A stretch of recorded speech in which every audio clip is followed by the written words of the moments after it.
ഈ മീഡിയയിൽ കൂടെ ഞങ്ങളെ ശ്രവിക്കുന്ന എല്ലാ മാന്യ ശ്രോതാക്കൾക്കും, ഈ ശബ്ദ തരംഗങ്ങൾ കൂടെ ഞങ്ങളെ ശ്രവിക്കുന്ന എല്ലാ മാന്യ ശ്രോതാക്കൾക്കും, ഈ പന്തലിലും ഇതിൻ്റെ പരിസരത്തും ആയിരിക്കുന്ന എല്ലാ സഹോദരി സഹോദരന്മാർക്കും, കർത്തൃദാസന്മാർക്കും, സെൻട്രൽ പാസ്റ്റേഴ്സിനും, എല്ലാ റീജിയൻ്റെയും സ്റ്റേറ്റിൻ്റെയും എക്സിക്യൂട്ടീവിനും കൗൺസിൽ മെമ്പേഴ്സിനും, എസ്പെഷ്യലി കേരള സ്റ്റേറ്റ് എക്സിക്യൂട്ടീവ്സിനും കൗൺസിൽ മെമ്പേഴ്സിനും, ജനറൽ കൗൺസിൽ എക്സിക്യൂട്ടീവ്സിനും കൗൺസിൽ മെമ്പേഴ്സിനും, എനിക്ക് മുൻപായി ദൈവവചനം സംസാരിച്ച കർത്തൃദാസൻ ഫിനിക്കും, ഇനിയും തുടർന്ന് ദൈവവചനം സംസാരിപ്പാനിരിക്കുന്ന പാസ്റ്റർ കെ സി ജോണിനും, സീനിയർ മിനിസ്റ്റേഴ്സിനും, ഇന്ന് ചെയർ വഹിക്കുന്ന ഞാൻ സഹോദരതുല്യനായി സ്നേഹിക്കുന്ന ഷാജി ഡാനിയൽ പാസ്റ്റർക്കും വേഗം വരുന്ന കർത്താവിൻ്റെ നാമത്തിൽ പ്രത്യേകാൽ വന്ദനം അറിയിക്കുന്നു. എൻ്റെ മെസ്സേജിലേക്ക് ഞാൻ പ്രവേശിക്കുന്നതിന് മുൻപേ വീണ്ടും ഒരു കാര്യം നിങ്ങളെ ഓർപ്പിച്ചിട്ട് എൻ്റെ ഒരു മിനിറ്റ് അതിനുവേണ്ടി ഞാൻ എടുക്കുകയാണ്. അതിനുശേഷം മാത്രമേ മെസ്സേജിലേക്ക് പ്രവേശിക്കുന്നുള്ളൂ. ചില മാസങ്ങൾക്ക് മുമ്പ് ഛത്തീസ്ഗഡിൽ പോയി ദൈവജന ശുശ്രൂഷിപ്പാൻ ദൈവം എനിക്ക് ഭാഗ്യം നൽകി. ഛത്തീസ്ഗഡ് സ്റ്റേറ്റിലുള്ള സകല പ്രിയപ്പെട്ടവരും കൂടി വന്ന 3000-നും 4000-നും ഇടയ്ക്ക് ആൾക്കാർ കൂടിയ മീറ്റിങ്ങിൽ പാസ്റ്റർ സജി പോൾ ശുശ്രൂഷിക്കുന്ന സഭയിൽ, ബസ്തർ സ്റ്റേറ്റിൽ ജിജി പോൾ ശുശ്രൂഷിക്കുന്ന സഭയിൽ അദ്ദേഹത്തിന്റെ സെക്രട്ടറിയായി ആ വില്ലേജിലെ, ആ ഗാവിലെ സുവിശേഷത്തിന് വേണ്ടി നെഞ്ചും നെറ്റിയും കൊടുത്ത് നിന്ന പ്രിയ സഹോദരൻ അന്ന് എന്നോട് പറഞ്ഞു, അവിടെയുള്ള സുവിശേഷ വിരോധികൾ ഇവരെ രണ്ടുപേരെയും ഇഷ്ടം പോലെ ഉപദ്രവിച്ചു. അന്ന് വാൺ ചെയ്തിരുന്നു, ഈ പ്രിയ സഹോദരനോട് വീണ്ടും നീ തുടർന്നാൽ അവനെ കാണിച്ചു കൊടുക്കാമെന്ന്. കഴിഞ്ഞ ദിവസം അദ്ദേഹത്തെ പിടിച്ചുകൊണ്ടുപോയി കെട്ടിയിട്ട് അടിക്കുകയും ഉപദ്രവിക്കുകയും ചെയ്ത് കഴിഞ്ഞ ദിവസം കോടാലി കൊണ്ട് വെട്ടി അദ്ദേഹത്തെ ഈ ലോകത്തിൽ നിന്ന് മാറ്റപ്പെട്ടു. കുടുംബാംഗങ്ങൾ വളരെ വിഷമത്തിലായിരിക്കുന്നു. എന്നാൽ മറ്റൊരു സഹോദരനെ കൂടെ പിടിച്ചു കൊണ്ടുപോയി അവരുടെ കസ്റ്റഡിയിലാണ്. ആ പ്രിയപ്പെട്ടവന് ഒരു ഹാനിയും വരാതെ ദൈവം അവനെ അവിടുന്ന് ശത്രുക്കളുടെ കയ്യിൽ നിന്ന് വിടുവിക്കേണ്ടതിന് ഈ മഹാസഭ ഒന്ന് ചേർന്ന് ഒരു മിനിറ്റ് ഒന്ന് പ്രാർത്ഥിപ്പാൻ അപേക്ഷിക്കുന്നു. എല്ലാ പ്രിയപ്പെട്ടവരും, നമ്മുടെ ആവശ്യമൊന്നോർത്ത് നമ്മുടെ പ്രിയ സഹോദരനെ ഒരു കേടും കൂടാതെ അവരുടെ കരങ്ങൾ ദൈവം വിടുവിക്കേണ്ടതിനായി ആത്മാർത്ഥമായി പ്രാർത്ഥിക്കാം. വിശ്വസ്ത ദൈവമേ, സ്വർഗസ്ഥ പിതാവേ, ഞങ്ങൾ ഒന്ന് ചേർന്ന് ഛത്തീസ്ഗഡിന് വേണ്ടി പ്രാർത്ഥിക്കുന്നു. സുവിശേഷ വിരോധികൾ അവിടെ സുവിശേഷം അറിയിക്കുന്ന ദൈവദാസന്മാരെ ഉപദ്രവിക്കുന്നു, ദൈവമക്കളെ ഉപദ്രവിക്കുന്ന കർത്താവേ, കഴിഞ്ഞ ദിവസം ഞങ്ങളുടെ ഒരു പ്രിയ സഹോദരനെ അവർ ഉപദ്രവിച്ചു. അങ്ങ് വിളിച്ചു ചേർത്തുകൊണ്ട് സ്തോത്രം. ദുഃഖത്തിലായിരിക്കുന്ന പ്രിയപ്പെട്ടവരെ നീ ആശ്വസിപ്പിക്കുകയും സമാധാനിപ്പിക്കുകയും ചെയ്യണം എന്ന് തിരുമേനോട് പ്രാർത്ഥിക്കുന്നു. മറ്റൊരു സഹോദരനെ അവർ കസ്റ്റഡിയിൽ വെച്ചിരിക്കുന്ന കർത്താവേ, ഇന്ന് ഞങ്ങൾ പ്രാർത്ഥിക്കുന്ന ഈ സമയം തന്നെ സ്വർഗത്തിലെ ദൈവം ഞങ്ങൾക്ക് വേണ്ടി പ്രവർത്തിച്ച്, സ്വർഗം ഞങ്ങൾക്ക് വേണ്ടി ഇറങ്ങി പ്രവർത്തിച്ച് അത്ഭുതം ഞങ്ങൾക്ക് വേണ്ടി പ്രവർത്തിക്കണമേ. അടുത്ത രാവിലെ ഞങ്ങളുടെ പ്രിയ സഹോദരനെ വിട്ടയച്ചു എന്ന് കേൾക്കത്തക്കവണ്ണം ഞങ്ങൾക്ക് വേണ്ടി അത്ഭുതം എന്റെ കർത്താവ് പ്രവർത്തിക്കുമാറാകണം എന്നതിനോട് പ്രാർത്ഥിക്കുന്നു. ദൈവത്തിന് നന്ദിയോടെ സ്തോത്രം. ഞങ്ങളുടെ പ്രാർത്ഥന കേട്ടതിനാൽ സ്തോത്രം. യേശുവിന്റെ വിലയേറിയ നാമത്തിൽ തന്നെ.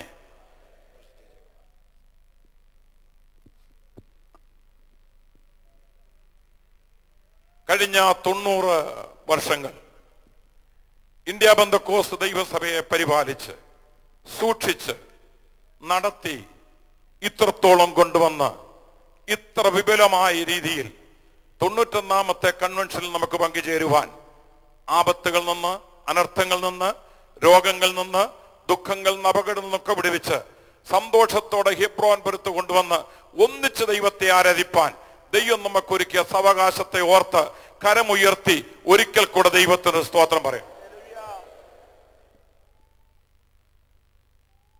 ഈ വർഷം നാം തെരഞ്ഞെടുത്ത തീം ദ യൂണിക് ക്രൈസ്റ്റ്, നിസ്തുല്യനായ ക്രിസ്തു. കഴിഞ്ഞ ഞായറാഴ്ച മുതൽ അല്പ മിനിറ്റുകൾക്ക് മുൻപ് വരെ ക്രിസ്തുവിന്റെ നിസ്തുല്യതയെക്കുറിച്ച് ഒട്ടനവധി മെസ്സേജുകൾ കേൾക്കുവാൻ ദൈവം നമുക്ക് ഭാഗ്യം നൽകി. ദൈവദാസന്മാരെ ദൈവം ശക്തിയോടെ ഉപയോഗിച്ചു. അതിന് നാം എല്ലാവരും സാക്ഷികളാണ്. യേശുവിന്റെ ജനനം നിസ്തുല്യമായിരുന്നു എന്ന് നാം കാണുകയുണ്ടായി. യേശു ജനിക്കുന്നതിന് വർഷങ്ങൾക്ക് മുൻപേ യേശു എങ്ങനെ ജനിക്കുമെന്നും എവിടെ ജനിക്കുമെന്നും ആരിൽ ജനിക്കുമെന്നും ഏത് കുടുംബത്തിൽ ജനിക്കുമെന്നും ഏത് സ്ഥലത്ത് ജനിക്കുമെന്നും അവന്റെ പേരെന്തായിരിക്കുമെന്ന് തിരുവെഴുത്തിൽ നേരത്തെ പറഞ്ഞതിൻ പ്രകാരം യേശു ജനിച്ചു. അങ്ങനെ ഒരുവൻ ഈ ഭൂമിയിൽ ജനിച്ചിട്ടില്ല, അവന്റെ ജനനം നിസ്തുല്യമായിരുന്നു എന്നും സയൻസിനെ വെല്ലുവിളിച്ചുകൊണ്ട്, സയൻസിന്റെ ചിന്താഗതിയെ മാറ്റിക്കൊണ്ട് കന്യകയിൽ എന്റെ യേശു ജനിച്ചു, അവൻ നിസ്തുല്യനാണ് ജനനത്തിൽ എന്ന് കഴിഞ്ഞ ദിവസങ്ങളിൽ ശക്തമായി ദൈവത്തിന്റെ വചനം നാം കേൾക്കുകയുണ്ടായി. തന്റെ വളർച്ച, തന്റെ ജീവിതം, തന്റെ ഓരോ പ്രവൃത്തിയും ആത്മാവിൽ നിറഞ്ഞതായിരുന്നുവെന്നും മാനവജാതിയുടെ പാപത്തിന്റെ ശമ്പളമായ മരണം സ്വയമേ ഏറ്റെടുത്ത കാൽവറി ക്രൂശിൽ തന്റെ ജീവനെ കൊടുത്തുവെന്ന് വരെ കഴിഞ്ഞ ദിവസങ്ങളിൽ നമുക്ക് കേൾക്കുവാനിടയായി തീർന്നു. അല്പം മുമ്പ് നാം കേട്ടു, നമ്മുടെ യേശു കല്ലറയിൽ ഒതുങ്ങിയിരുന്നവനല്ല, അവൻ ഉയർത്തെഴുന്നേറ്റു, അവൻ ജീവിക്കുന്നു എന്ന് നാം കേൾക്കുകയുണ്ടായി.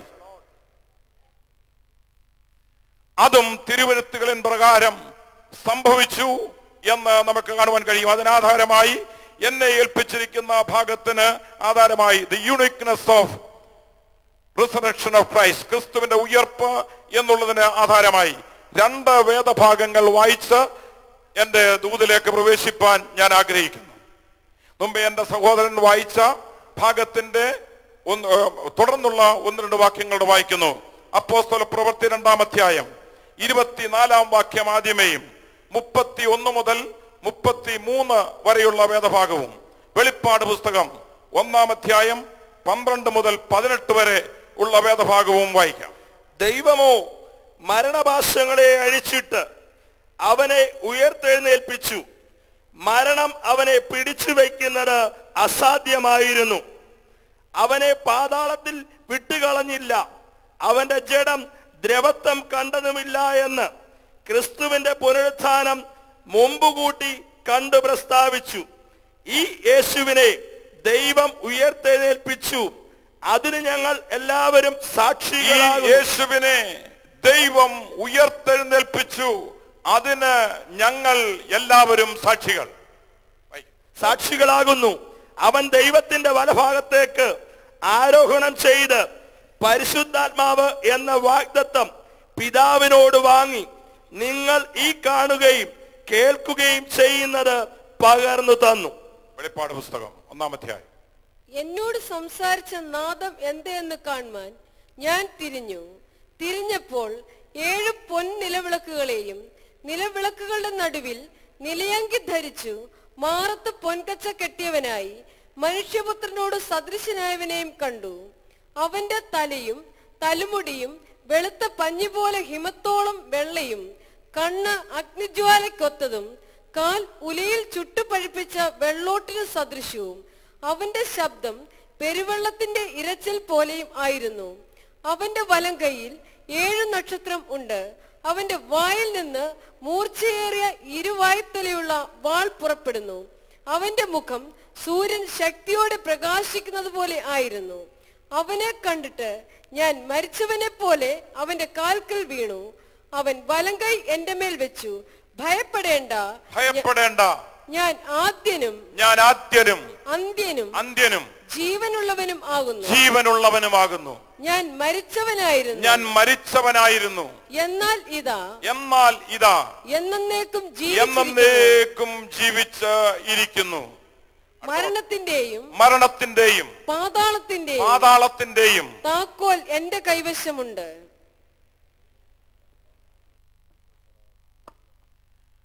As we see in Jesus Christ, കർത്താവ് ഈ ഭൂമിയിലേക്ക് he came down to this world with a purpose, and he lived in this world with a purpose, and he worked for that purpose, and he established that purpose, and he died for that purpose, and he crucified for that purpose, and he resurrected for that purpose. അതാണ് ഇന്ന് നിങ്ങളെ ഓർപ്പിപ്പാൻ എന്റെ ഹൃദയത്തിൽ ഉള്ള ചിന്ത. മറ്റൊന്ന്, യേശുക്രിസ്തു ഉയർത്തത് കൊണ്ട് എനിക്കെന്ത് പ്രയോജനം? യേശുക്രിസ്തു ഉയർത്തില്ലായിരുന്നെങ്കിൽ എനിക്ക് വരുന്ന നഷ്ടങ്ങൾ. യേശു ക്രിസ്തു ഉയർത്തു എന്ന ജസ്റ്റ് എ ഫാബ്രിക്കേറ്റഡ് സ്റ്റോറിയാണോ? If there is a truth or there is a weakness for this claim what we claim? നാം പറയുന്നത് പോലെ ഒരു കെട്ടുകഥയാണോ യേശു ക്രിസ്തു ഉയർത്തെഴുന്നേറ്റത്? അതോ വെറുതെ നാം ഇത് വിശ്വസിക്കുന്നതാണോ? യേശു ക്രിസ്തു ഉയർത്തെഴുന്നേറ്റോ എന്ന് സാക്ഷികളുണ്ടെങ്കിൽ അവയെയും നിരത്തി വെക്കുവാനാണ് ഇന്ന് തുടർന്നുള്ള മിനിറ്റുകൾ എന്റെ ഹൃദയത്തിലെ ആഗ്രഹം. യേശുക്രിസ്തു ഉയർക്കുമെന്ന് യേശുക്രിസ്തു തന്നെ തന്റെ വാഗൊണ്ട് അരുളി ചെയ്തു. അവൻ 3-ാം നാൾ ഉയർക്കും എന്ന് അരുളി ചെയ്തു. ഉൽപ്പത്തി പുസ്തകം മുതൽ സങ്കീർത്തനങ്ങൾ, പ്രവാചക പുസ്തകങ്ങൾ വരെ യേശുക്രിസ്തു ഉയർക്കുമെന്ന് വ്യക്തമായി രേഖപ്പെടുത്തിയിട്ടുണ്ട്. യേശുക്രിസ്തു 3-ാം നാൾ ഉയർക്കും എന്നാണ് പറഞ്ഞത്. In baseball 3 strike you are out. In a football 3 down, if you don't make the enough yard you will be out. സാധാരണഗതിയിൽ ബേസ്ബോൾ കളിക്കുമ്പോൾ 3 പ്രാവശ്യം പന്ത് അടിക്കാൻ കഴിഞ്ഞില്ലെങ്കിൽ ആ വ്യക്തി ഔട്ടായി കഴിയും. ഫുട്ബോളിലും 3 ഡൗൺ ആണ്. 3 ഡൗണിൽ ഇനഫ് യാർഡ് കിട്ടിയില്ലെങ്കിൽ അവർ തോക്കും, അവരുടെ കളി അവർ പരാജിതരാകും. എന്നാൽ 3-ാം ദിവസം എന്റെ യേശു ഉയർത്തെഴുന്നേറ്റത് 1 സ്ട്രൈക്ക് ചെയ്യുവാൻ അവൻ അനുവദിച്ചു. 2-ാമത്തെ സ്ട്രൈക്കും അവൻ അനുവദിച്ചു. 3-ാമത്തെ സ്ട്രൈക്ക് ചെയ്ത് അവനെ എന്നേക്കുമായി ആ കല്ലറയ്ക്കകത്ത് ഒതുക്കി വെക്കുവാൻ സമ്മതിക്കാതെ വണ്ണം കല്ലറ ഭേദിപ്പിച്ചുകൊണ്ട് 3-ാമത്തെ സ്ട്രൈക്കിന് ഹോം റൺ പ്രാപിച്ചുകൊണ്ട് അവൻ ഉയർത്തെഴുന്നേറ്റുവെന്ന് ശക്തിയോട് എനിക്കിന്ന് പകൽക്കാലം രാത്രിയിൽ പറവാനുണ്ട്. അവൻ ഹോം റണ്ണിൽ എഴുന്നേറ്റപ്പോൾ ബേസ്ബോളിൽ ഡിഫറെന്റ് ബേസിൽ നിൽക്കുന്ന ഒരടി അടിച്ചിട്ട് അടുത്ത റണ്ണിന് വേണ്ടി നോക്കി നിൽക്കുന്ന സകലരും കൂടെ ഈ ഹോം റൺ അടിച്ച വ്യക്തിയോട് കൂടെ ഓടി ഒന്നിച്ച് ഗോളടിച്ചവർ ജയിച്ചെങ്കിൽ നമ്മുടെ നാഥന്റെ കൂടെ ഓടിയാൽ നാഥൻ ഉയർത്തെഴുന്നേറ്റത് കൊണ്ട് വിജയം നമുക്ക് നിശ്ചയമാണ്.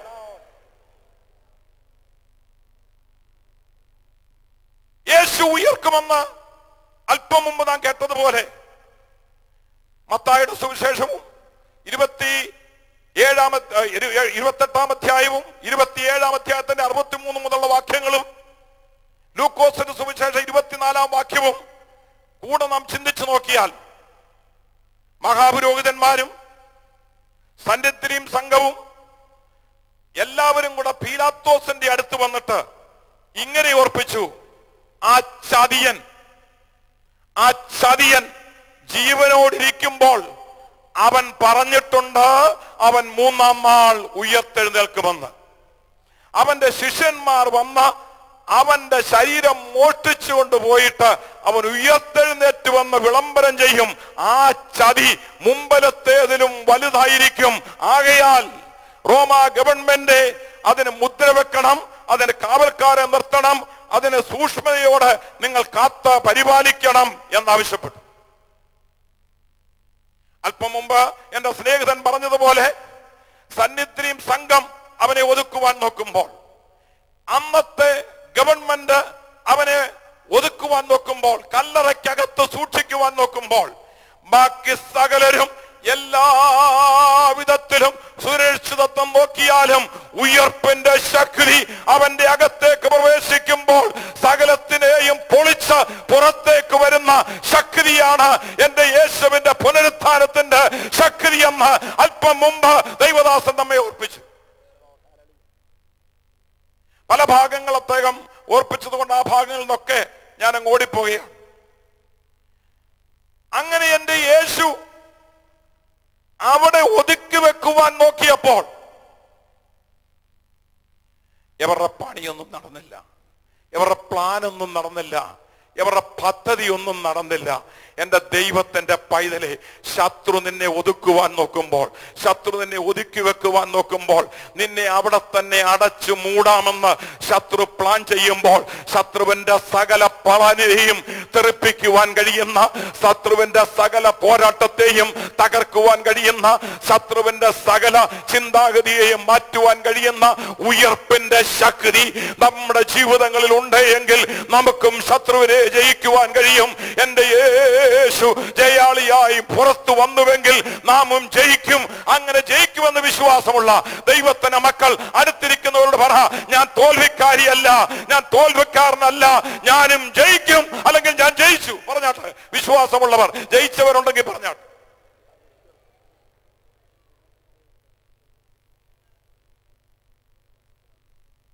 ജയിച്ചവർക്ക് ഇത്രേ സന്തോഷമുള്ളൂ. ആ,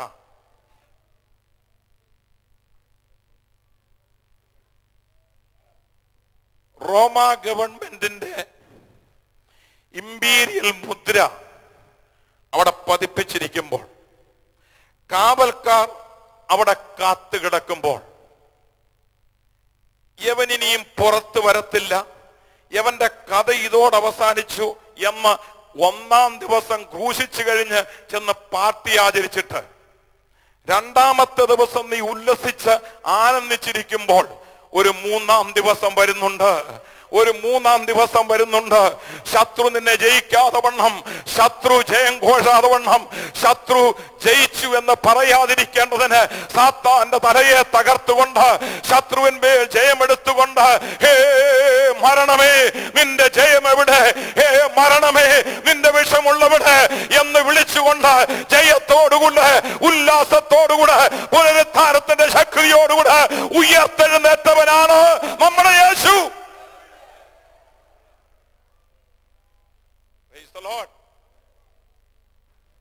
അങ്ങനെയെങ്കിൽ എനിക്കും അത് സാധിക്കും. ഇനി ഈ യേശു ഉയർത്തത് കൊണ്ട് എനിക്കുണ്ടായ ഗുണമെന്നാ?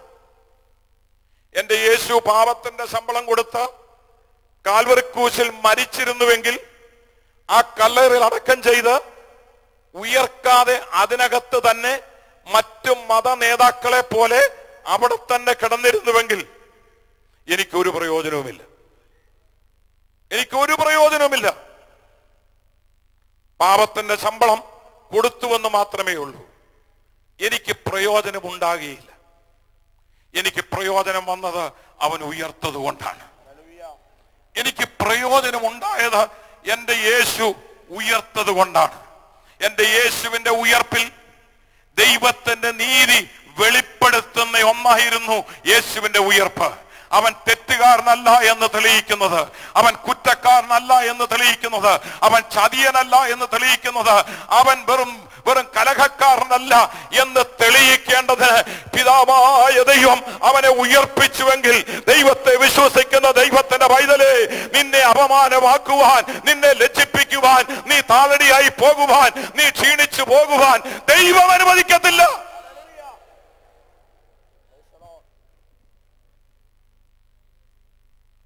വെറുതെ ദ്രോഹിക്കുന്ന പ്രിയപ്പെട്ടവരുണ്ട്. നിന്നെ കുറിച്ച് അപവാദം പറയുന്ന പ്രിയപ്പെട്ടവരുണ്ട്. നീ തെറ്റ് ചെയ്യാത്തപ്പോൾ നിന്നെ തെറ്റുകാരനാക്കുന്ന പ്രിയപ്പെട്ടവരുണ്ട്. നീ കുറ്റം ചെയ്യാതിരിക്കുമ്പോൾ നിന്നെ കുറ്റപ്പെടുത്തുന്ന പ്രിയപ്പെട്ടവരുണ്ട്. നീ ഒന്നും ചെയ്യാഞ്ഞിട്ടും നിനക്ക് സ്വസ്ഥത തരാത്ത ഒട്ടനവധി പേരുണ്ട്. നിന്നെ സമാധാനത്തോടെ കിടത്തുറക്കാത്ത അനേകർ നിങ്ങളുടെ ഓരോരുത്തരെയും ജീവിതത്തിൽ ഉണ്ടായേക്കാം. ഇന്ന് രാത്രി ഞാൻ വിളിച്ചു പറയട്ടെ, നിനക്ക് സമാധാനം തരുവാൻ നീ കുറ്റക്കാരനല്ല എന്ന് തെളിയിക്കേണ്ടതിന്, നീ തെറ്റുകാരനല്ല എന്ന് തെളിയിക്കേണ്ടതിന്, ശത്രുവിന്റെ സകല ശക്തിയെയും തെറിപ്പിച്ചുകൊണ്ട്, ശത്രുവിന്റെ സകല ബുദ്ധിയെയും തകടമാക്കിക്കൊണ്ട്, ശത്രുവിന്മേൽ ജയഘോഷം കൊണ്ടുകൊണ്ട് ഉല്ലാസത്തിന്റെയും ജയത്തിന്റെയും ഘോഷം മുഴക്കിക്കൊണ്ട് ദൈവവൈതൽ പുറത്തു വരും. വിശ്വസിക്കുന്ന എത്ര പേരുണ്ട്? എന്റെ ശത്രു എത്ര ഉപദ്രവിച്ചാലും ഞാൻ പുറത്തു വരും. ഞാൻ ജീവനോടെ പുറത്തു വരും, ഉല്ലാസത്തോടെ പുറത്തു വരും, പുതിയ തേജസ്സോടെ പുറത്തു വരും, പുതിയ ശക്തിയോടെ പുറത്തു വരും, പുതിയ കൃപയോടെ പുറത്തു വരും. ഞാൻ പുറത്തു വരുമ്പോൾ ശത്രു ചിതറിപ്പോകും. ദൈവം എന്റെ കാര്യം സാധിപ്പിക്കും. ഉള്ള ദൈവമക്കൾ വിശ്വസിക്കുന്നവർ കരമടിച്ച് ദൈവത്തിന് സ്തോത്രം ചെയ്യുക.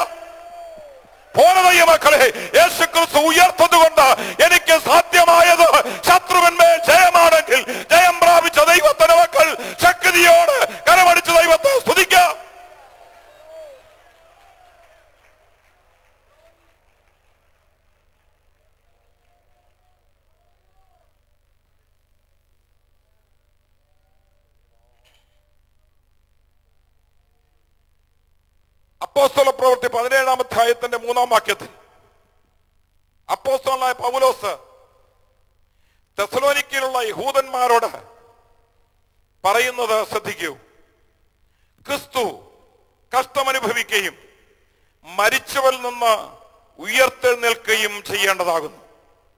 വിശുദ്ധ പത്രോസ് 1 പത്രോസ് 3:18 ക്രിസ്തുവും നമ്മെ ദൈവത്തോട് അടുപ്പിക്കേണ്ടതിന് നീതിമാനായി നീതി കെട്ടവർക്ക് വേണ്ടി പാപം നിമിത്തം ഒരിക്കൽ കഷ്ടമനുഭവിച്ചു, ജഡത്തിൽ മരണശിക്ഷ ആത്മാവിൽ ജീവിക്കപ്പെടുകയും ചെയ്തു. 1 പത്രോസ് 3:22 അവൻ സ്വർഗത്തിലേക്ക് പോയി ദൈവത്തിന്റെ വലത്തുഭാഗത്തിരിക്കുന്നു, ദൂതന്മാർക്കും അധികാരികൾക്കും ശക്തികളും അവന് കീഴ്പ്പെട്ടിരിക്കുന്നു. എന്റെ യേശു ഉയർത്തത് കൊണ്ട് സകല അധികാരികളെയും സകല വാഴ്ചകളെയും സകലത്തെയും സകല ശക്തികളെയും ആയുധവൈർമുഖം വെപ്പിച്ച് എന്റെ യേശു ഉയർത്തെഴുന്നേറ്റതെങ്കിൽ ദൈവത്തിന്റെ പൈതലെ നിനക്കെതിരായി വരുന്ന ഒരൊറ്റ ആയുധവും ഫലിക്കയില്ല. നിനക്കെതിരായി വരുന്ന ഒരു ശക്തിയും നിലനിൽക്കത്തില്ല.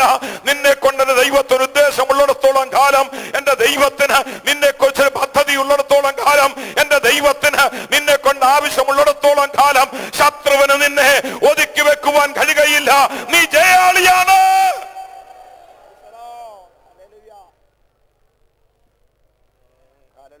പത്മോസ് ദ്വീപിൽ നാടുകടത്തപ്പെട്ട യോഹന്നാൻ ദൈവിക ദർശനം പ്രാപിച്ചു കഴിഞ്ഞപ്പോൾ ആ ദൂത് 7 സഭകൾക്ക് എഴുതി അറിയിക്കുന്ന സന്ദർഭത്തിൽ 1-ാം അധ്യായത്തിന്റെ 5-ാം വാക്യത്തിൽ അദ്ദേഹം ഇങ്ങനെ ഓർപ്പിക്കുന്നു തന്റെ ഗ്രീറ്റിംഗ്സിൽ: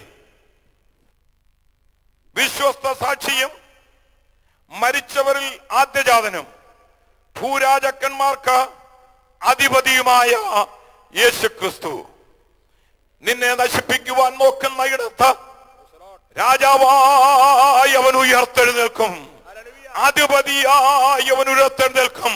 സകല അധിപതികളെയും സകല വാഴ്ചകളെയും അവൻ ആയുധവർഗം വെപ്പിച്ച് ഇവന്റെ എല്ലാം മിടുക്ക് നശിപ്പിച്ചിട്ട് എന്റെ രാജാവായി എന്റെ ദൈവമായി നിത്യനായി അവൻ ഉയർത്തെഴുന്നേൽക്കും. ആ ഉയർത്തുവെന്ന് വിശ്വസിക്കുന്ന ദൈവമക്കൾ കരമടിച്ച് ദൈവത്തിന് സ്തോത്രം ചെയ്യാം.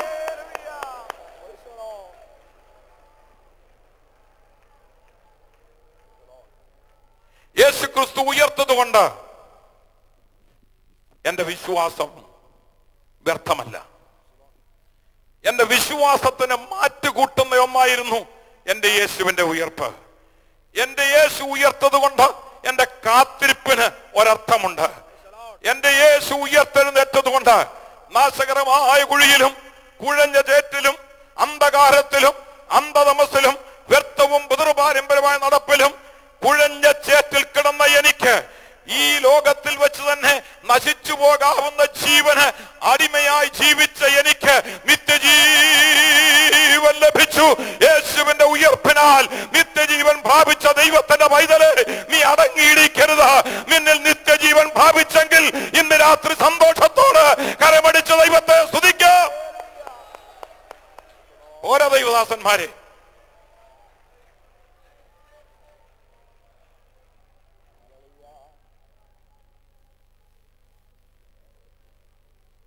എന്റെ യേശു ക്രിസ്തു ഉയർത്തില്ലായിരുന്നുവെങ്കിൽ പെന്തക്കോസ്ത് എന്ന് പറയുന്ന ഒന്നും ഉണ്ടാകത്തില്ലായിരുന്നു, IPC ഉണ്ടാകത്തില്ലായിരുന്നു. എന്റെ യേശു ഉയർത്തത് കൊണ്ട് പെന്തക്കോസ്ത് ഉണ്ടായി. എന്റെ യേശു ഉയർത്തത് കൊണ്ട് പരിശുദ്ധാത്മാവ് വന്നു. അന്യഭാഷകൾ സംസാരിപ്പാൻ, ദൈവത്തിന്റെ ആത്മാവിനാൽ നടത്തപ്പെടുവാൻ ദൈവം നമുക്ക് ഓരോരുത്തർക്കും കൃപ ലഭിച്ചത് എന്റെ യേശു ഉയർത്തത് കൊണ്ടാണ്. എന്റെ യേശു കല്ലറയ്ക്കകത്ത് ഇരുന്നിരുന്നുവെങ്കിൽ ആത്മാവിനാൽ നിറയപ്പെട്ട ശക്തിയോടെ ആത്മാവിൽ ദൈവത്തെ സ്തുതിക്കുവാൻ, ക്ഷീണങ്ങൾ മാറുമാറ് ദൈവത്തെ ആരാധിക്കുവാൻ സാവകാശം ലഭിക്കുമായിരുന്നു.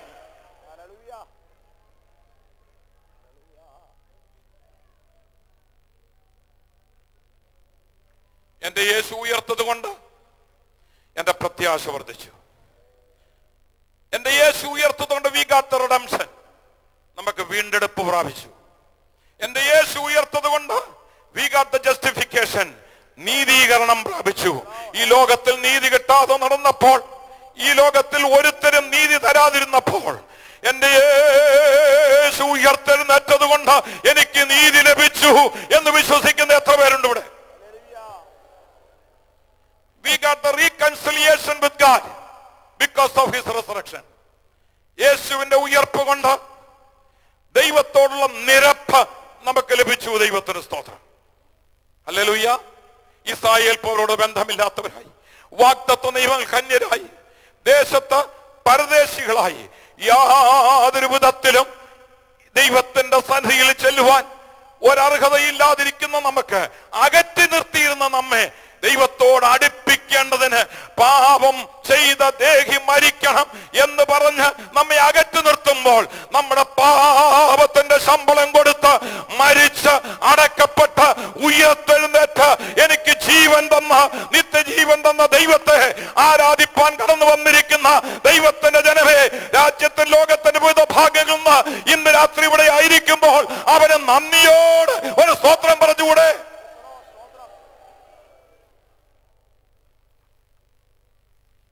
അനേക മത നേതാക്കളും ഗുരുക്കന്മാരായത്, നേതാക്കന്മാരായത്, ലീഡേഴ്സ് ആയത് എന്തെങ്കിലും സംഭവങ്ങൾ കൊണ്ടോ, എന്തെങ്കിലും കാര്യം അവരുടെ ജീവിതത്തിൽ സംഭവിച്ചത് കൊണ്ടോ they become leaders. അങ്ങനെ ഉണ്ടായതാണ്.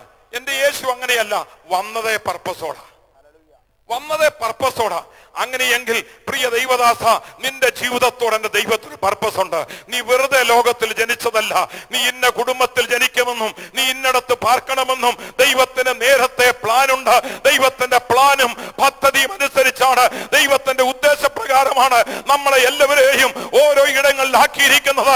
ദൈവത്തിന്റെ പദ്ധതി നമ്മൾ വെളിപ്പെട്ടു വരേണ്ടതിന് ദൈവസന്നിധിയിൽ നമ്മെ തന്നെ ഏൽപ്പിച്ചു കൊടുക്കുന്ന ജീവിതത്തെയാണ് ദൈവം കരങ്ങളെടുത്ത് ഉപയോഗിക്കുന്നത്. All the leaders, they risen and they fall. ഇവരെല്ലാം ഉയർത്തു വന്നു, അതുപോലെ അങ്ങ് പോയി. അവര് പറഞ്ഞു വെച്ച അവരുടെ ദൗത്യം പിന്നെ കണ്ടിന്യൂ ചെയ്യുവാൻ കഴിഞ്ഞില്ല, നടത്തുവാൻ കഴിഞ്ഞില്ല. 33 വർഷക്കാലം ഈ ലോകത്തിൽ ജീവിച്ചിട്ട് 3.5 വർഷമേ പരസ്യ ശുശ്രൂഷ ചെയ്തുള്ളെങ്കിലും ഇന്നും ഈ 2000 വർഷങ്ങൾ കഴിഞ്ഞിട്ടും യേശുവിന്റെ സാക്ഷ്യം നാം വഹിക്കുന്നു.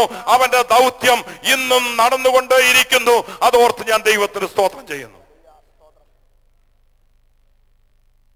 യേശു ജനിച്ചു ഉയർത്തു എന്നുള്ളതിന്റെ ചില തെളിവുകൾ നിങ്ങളെ ഓർപ്പിക്കുവാൻ എനിക്ക് ആഗ്രഹമുണ്ട്. In America, and there are so many times I go to the court for translation. I do it that for free to help others. But every single case come in front of the judge. The judge won't give a verdict or a final say until he hear the witness. And not just the witness he wanted to hear, he wanted to hear from the eyewitness. That one has more impact. ഒരു case വാദിക്കുമ്പോൾ, ഒരു കേസിൽ ഇത് ശരിയോ എന്ന് മനസ്സിലാക്കണമെങ്കിൽ കേസിന് സാക്ഷികൾ വേണം. അതിൽ ദൃസാക്ഷ്യം, മലയാളത്തിൽ അങ്ങനെയാണ് തോന്നുന്നു, ദൃസാക്ഷികൾക്കാണ് ഏറ്റവും പ്രാധാന്യം. അവരുടെ സാക്ഷ്യത്തെ വെല്ലുവാൻ ഒരുത്തരെ കൊണ്ടും കഴിയുകയില്ല. അല്പം മുമ്പേ നാം കേട്ടതുപോലെ മത്തായിയുടെ സുവിശേഷ 28-ാം അധ്യായത്തിലും ലൂക്കോസ് 24-ലും 2 സഹോദരിമാർ മറിയമാർ യേശുവിന്റെ കല്ലറയ്ക്കൽ സുഗന്ധവർഗവുമായി പോയി. അവർ ചിന്തിച്ചു പോയ വിഷയങ്ങളൊക്കെ നമുക്കറിയാം.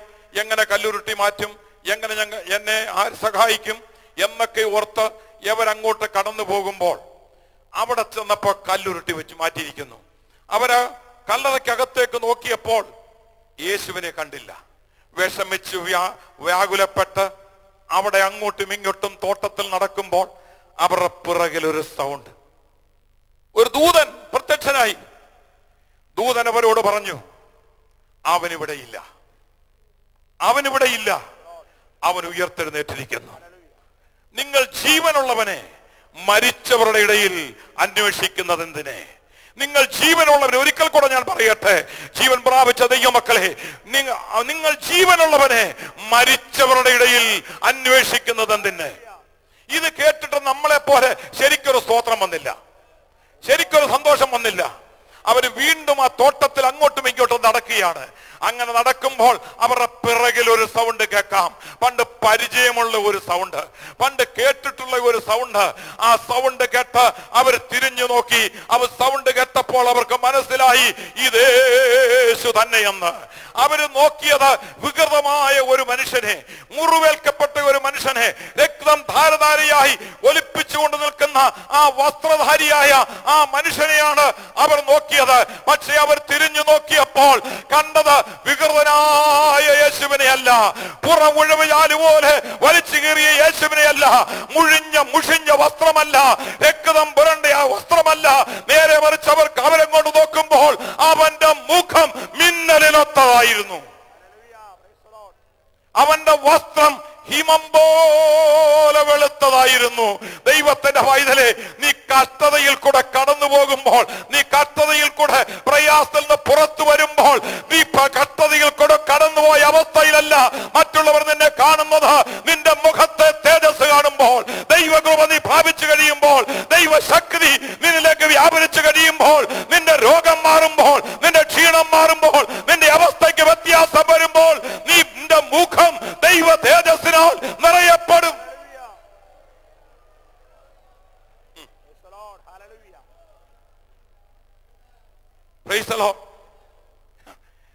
എനിക്ക് വളരെ രസകരമായ ഒരു കാര്യം ഇവിടെയുണ്ട്, വളരെ രസം തോന്നുന്നു. ശിഷ്യന്മാരെ കുറിച്ച് പറഞ്ഞിരിക്കുന്നത് അവർ വാതിലടച്ച് യഹൂദന്മാരെ പേടിച്ച് അവിടെ ഇരിക്കുകയാണ് മുറിക്കകത്ത്. ഞാൻ അമ്മ ആദ്യമേ പോയി എവരെ ഒന്ന് ബലപ്പെടുത്താൻ പോയേനെ, എവരുടെ ഭയമൊക്കെ ഒന്ന് മാറ്റി എവരെ ഒന്ന് ധൈര്യപ്പെടുത്താൻ പോയേനെ. എന്റെ യേശു ചെയ്തതല്ല. മറിയ ഓടിപ്പോയി വാതിലടച്ചിരിക്കുന്ന ശിഷ്യന്മാരോട് ഈ സംഭവം പറഞ്ഞപ്പോൾ ഇവർക്ക് ഇതൊരു കഥ പോലെ തോന്നിയെന്ന്. നമ്മുടെ പുസ്തകത്തിൽ എഴുതിയിരിക്കുന്നത് എങ്ങനെയാണ്? അവർക്കൊരു കഥ പോലെ തോന്നിയെന്ന്. അത്ഭുതം കണ്ടവർ, 3.5 വർഷം കൂടെ നടന്നവർ, അത്ഭുതം ചുമന്നുകൊണ്ട് നടന്നവർ, യേശുവിന്റെ പ്രസംഗം കേട്ടവർ, യേശുവിന്റെ വാമൊഴി കേട്ടവർ, പ്രസംഗം കേട്ടപ്പോൾ മനസ്സിലാകാഞ്ഞത് പിന്നെയും ചോദിച്ച് മനസ്സിലാക്കിയവർ, വിശ്വാസം വർദ്ധിച്ചവർക്ക് മറിയ ചെന്ന് പറഞ്ഞപ്പം വിശ്വസിക്കാൻ ഒക്കുന്നില്ല. മനസ്സിലായോ? പത്രോസ് ഏതായാലും എഴുന്നേറ്റോടി കല്ലറയ്ക്കൽ ചെന്നു. അവൻ കല്ലറയ്ക്കകത്തോട്ട് നോക്കിയപ്പോൾ യേശു അവിടെയില്ല. അവൻ കണ്ടത് ശീലകൾ മാത്രം കല്ലറയ്ക്കകത്ത് കിടക്കുന്നു, ശീലകൾ മാത്രം. വീണ്ടും വിശ്വസിക്കാതെ, ധൈര്യം വരാതെ മുറിക്കകത്ത് പോയി വാതിലടച്ചിരുന്നു. അപ്പം വാസ്തവമായി യേശു അങ്ങോട്ടല്ലേ ചെല്ലണ്ടേ? പോയില്ല. പക്ഷെ അന്ന് 7 നാഴിക ദൂരമുള്ള എമ്മൗസിലേക്ക് 2 ശിഷ്യന്മാർ പോയി. ഈ 2 ശിഷ്യന്മാർ പോകുന്ന പോക്കിനെ കുറിച്ച് വ്യക്തമായി നമ്മുടെ പുസ്തകത്തിൽ രേഖപ്പെടുത്തിയിട്ടുണ്ട്. ഇവർ വാദിച്ചും തർക്കിച്ചും കൊണ്ടുപോകുന്നു. വാദവും തർക്കവും ഉള്ളവനാൽ സുവിശേഷ വില നടക്കത്തില്ലെന്ന് എന്റെ ദൈവത്തിന് മനസ്സിലായി. തന്റെ പ്രവർത്തിക്ക് താൻ വന്നതിന്റെ ഉദ്ദേശം ഇവര് നശിപ്പിക്കുമെന്ന് എന്റെ യേശുവിന് മനസ്സിലായി. വാദിക്കുന്നവന്, തർക്കിക്കുന്നവന് ശക്തി കൂടുതലാണ്. ഇവന്റെ കഴിവ് വെളിപ്പെടുത്തുകയാണ്, ഇവന്റെ സാമർഥ്യം വെളിപ്പെടുത്തുകയാണ്. മറ്റുള്ളവന് ഉപരിയായി എനിക്ക് കാര്യങ്ങൾ അറിയാം, ഞാൻ മിടുക്കനായി നടിക്കുകയാണ്. യവന്റെ വാദം കൊണ്ടും യവന്റെ തർക്കം കൊണ്ടും യവന്റെ വാ വിസ്താരമായി തുറക്കുന്നത് കൊണ്ടും ഒരൊറ്റ ദൈവപൈതല് മുമ്പോട്ട് കടന്നു വരത്തില്ല. ഒരു പക്ഷേ വലിയ കൺവെൻഷൻ പ്രാസംഗികനായിരുന്നേക്കാം, ഒരു പക്ഷേ നീ പാസ്സായിരുന്നേക്കാം, ഒരു പക്ഷേ ചർച്ചിലെ നടുതലയായിരുന്നേക്കാം. പക്ഷെ നിന്റെ തർക്കവും നിന്റെ വാദവും കേട്ടാൽ ഒരൊറ്റ വ്യക്തി ആലയത്തിൽ പ്രവേശിക്കത്തില്ല, ഒരൊറ്റ വ്യക്തി യേശുവിനെ സംരക്ഷകനായി സ്വീകരിക്കത്തില്ല, ഒരൊറ്റ വ്യക്തി സുവിശേഷം കൈക്കൊള്ളത്തില്ല. യേശു വന്ന് കാൽവരി ക്രൂശിൽ മരിച്ചത് വെറുതെയായി പോകും എന്നെന്റെ യേശുവിന് മനസ്സിലായി. യേശു ചേർന്ന് എമ്മൗസിലെ പോരിനോട് ചേർന്ന് നടന്നു. അങ്ങനെ നമ്മൾ വായിക്കുന്നു. ചേർന്ന് നടന്നപ്പോൾ ഇവരുടെ വാദത്തിൽ യേശുവും കൂടി. യേശുവിന്റെ സ്വരം കേട്ടിട്ടും സംസാരം കേട്ടിട്ടും ഇവർക്ക് വ്യത്യാസമൊന്നും വന്നില്ല. പിന്നീട് അവർ പറയുന്നുണ്ട്, അവൻ നമ്മളോട് സംസാരിച്ചപ്പോൾ നമ്മുടെ ഹൃദയത്തിൽ കുത്തുകൊണ്ടില്ലേ, നമ്മുടെ ഹൃദയം കത്തിക്കൊണ്ടിരുന്നില്ലേ? ഇന്ന് പ്രസംഗം കേൾക്കുമ്പോഴും എത്ര പേരുടെ ഹൃദയം കുത്തൽ കൊള്ളുന്നുണ്ട്? എത്ര പേരുടെ അകത്ത് ക്രിയ ചെയ്യുന്നുണ്ട്? പ്രസംഗത്തിന് കുറ്റം പറഞ്ഞുകൊണ്ട്, പ്രസംഗത്തിന് മാർക്കിട്ടുകൊണ്ട്, പ്രസംഗത്തിന് കമന്റ് അടിച്ചുകൊണ്ട് നീ ഇരിക്കുകയല്ലാതെ ആ പ്രസംഗം ഏറ്റെടുക്കുവാൻ നിന്നെ കൊണ്ട് കഴിയുന്നുണ്ടോ? ആ ദൂത് ഏറ്റെടുക്കുവാൻ നിന്നെ കൊണ്ട് കഴിയുന്നുണ്ടോ? നിന്റെ കൂടെ നടക്കുന്നത് ആരെന്ന് മനസ്സിലാക്കുവാൻ നിന്നെ കൊണ്ട് കഴിയുന്നുണ്ടോ? നിന്നോട് കൂടെ തണുമ്പ് സംസാരിക്കുന്നത് ആരെന്ന് മനസ്സിലാക്കുവാൻ നീ കഴിയുന്നില്ല. നീ ശിഷ്യനാണ്, ശിഷ്യനെ കുറിച്ചാണ് പറയുന്നത്.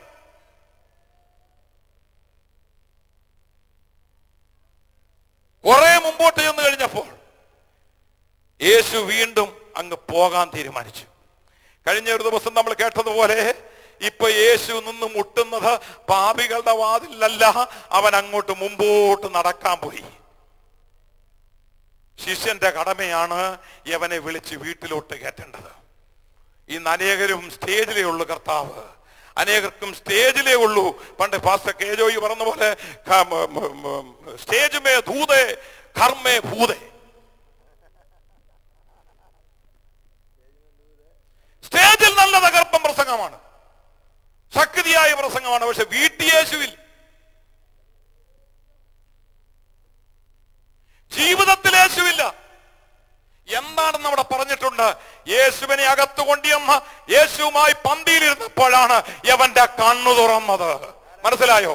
ഹൃദയദൃഷ്ടി തുറന്നില്ലെങ്കിലും, നിന്റെ കണ്ണ് ശരിക്ക് തുറന്നില്ലെങ്കിലും, നല്ല ശരിക്ക് ഒരുങ്ങി വെള്ളയിട്ട് മനുഷ്യനെ കാണിച്ചുകൊണ്ട് നടക്കാം, എല്ലാ കോക്കാമ്പിച്ചിയും കാണിക്കാം. പക്ഷേ ഇതറിയുന്ന ഒരുവനുണ്ട്, നിന്റെ ഹൃദയ വിചാരങ്ങൾ അറിയുന്ന മത്സ്യത്തിന്റെ വയറ്റിൽ കിടക്കുന്ന ചതുർദമ്മയെ കുറിച്ച് അറിവുള്ളവൻ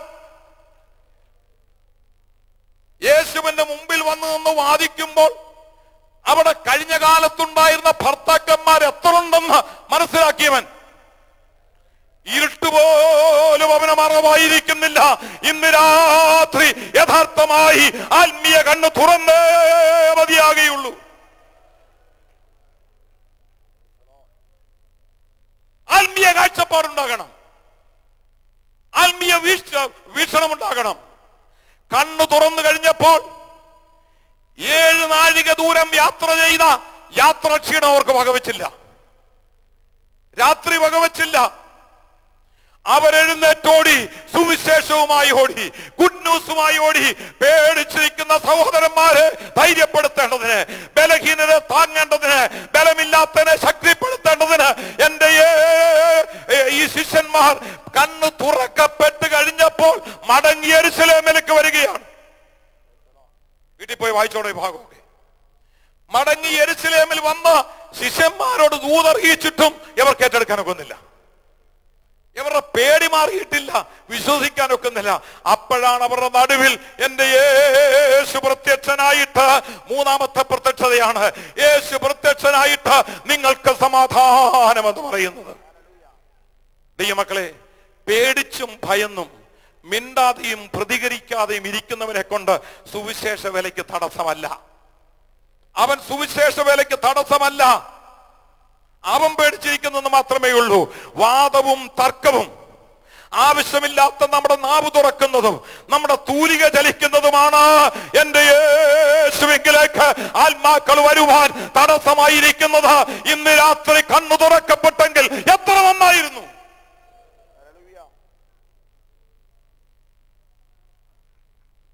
പ്രൈസ് ദി ലോർഡ്. സ്വത്രം പറത്തില്ലെന്ന് എനിക്കറിയാം. ദൈവം എന്നോട് പറഞ്ഞ ദൂത് എനിക്ക് പറഞ്ഞേക്കുള്ളൂ. എന്നെ ഇഷ്ടപ്പെട്ടാലും ഇഷ്ടപ്പെട്ടില്ലെങ്കിലും ദൂതന്റെ ഏൽപ്പിച്ചതാണ് ദൈവം. ഈ കാട്ടിക്കൂട്ടുന്നതിനകത്തൊന്നും കാര്യമില്ല. ഈ യഥാർത്ഥമായി നിന്റെ കാഴ്ചപ്പാട് തുറന്നു കഴിഞ്ഞാൽ താഴ്മ തന്നെ വരും. വിനയം തന്നെ വരും.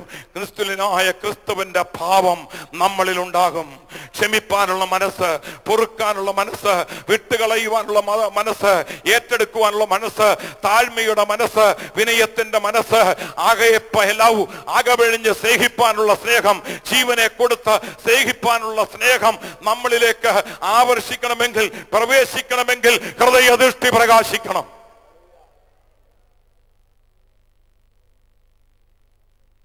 അടുത്തത്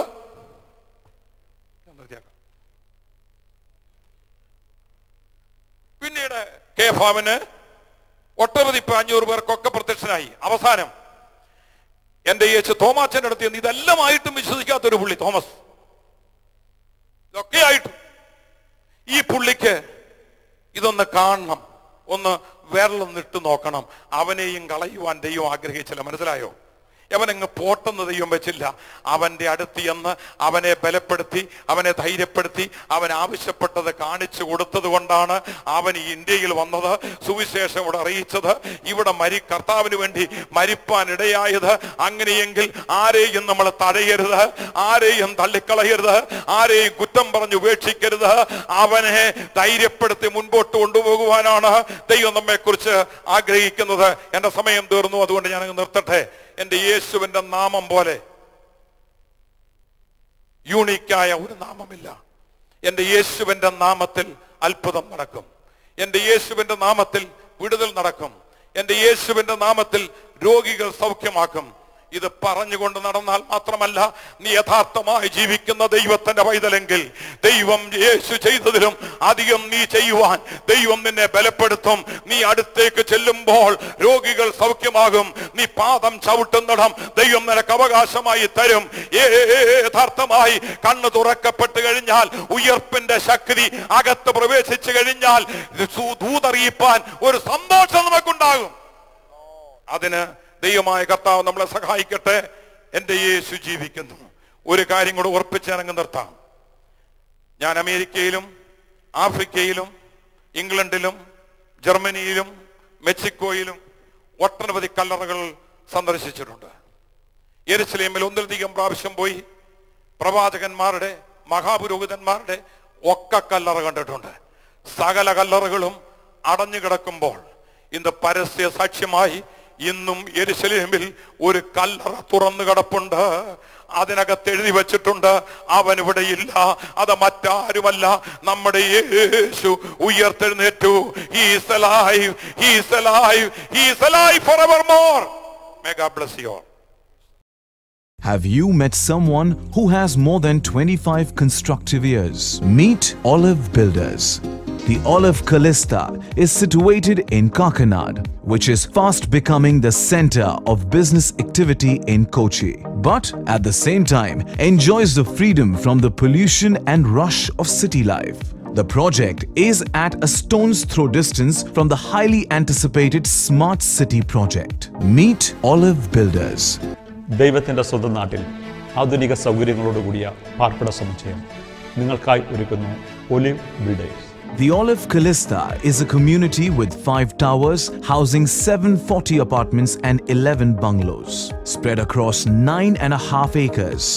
Right in the center of the community is a man-made lake spread over 1 acre with a water fountain and an arch bridge. വ്യാവസായിക നഗരമായ കൊച്ചിയിലും രാഷ്ട്രീയ തലസ്ഥാനമായ തിരുവനന്തപുരത്തും അക്ഷര നഗരിയുടെ തലസ്ഥാനമായ കോട്ടയത്തും പ്രവാസികളുടെ ഇഷ്ടനഗരമായ തിരുവല്ലയിലും ഒലിവ് ബിൽഡേഴ്സിന്റെ ഓൺഗോയിങ് പ്രൊജക്ടുകൾ. The interiors are intelligently designed to give you flexible living spaces where the watchwords are spaciousness and opulence. All of your bedrooms feature a level of decor that proclaims its high-class pedigree. Each crafted in its own special way, spacious in design and perfect in Vastu and Feng Shui element. Start your mornings with a walk or a jog around the world-class jogging track and come a bit closer to nature. The well-appointed swimming pool and the lap pool offer you another choice. Reconnect with your inner self and dive into the silence of your soul at the special meditation room. As the sun sets down, get together with friends at the community's own amphitheater, where you can host special moments that deserve to be celebrated together.